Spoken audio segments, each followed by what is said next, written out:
গোটা গোটা বসিয়েছি বিউলির ডাল, আলু, বেগুন, রাঙা আলু, শিম, এখানে যে পালং শাক কেটে ভিজিয়ে রেখেছি, আর এই একটা একটা করে সব দিয়ে দিচ্ছি। আগে আলুটা দিয়েছি, আলুটা একটু সেদ্ধ মানে একটু হওয়ার পরে তারপরে এই সবজিগুলো দিয়ে একদম চাপা দিয়ে দেবো, তাহলে ভালো সেদ্ধও হয়ে যাবে।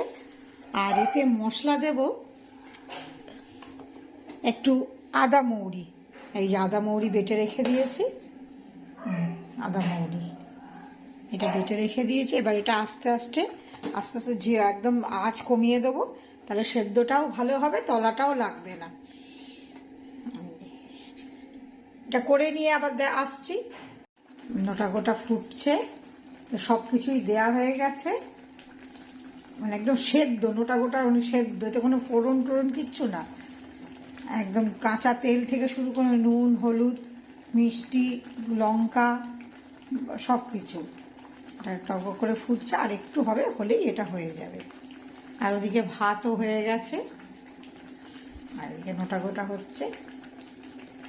নোটা গোটা হয়ে গেছে, নামিয়ে নিয়েছি। যদি ভালো লেগে থাকে সাবস্ক্রাইব করবেন, লাইক কমেন্ট করবেন। শুভরাত্রি, সবাই ভালো থাকবেন।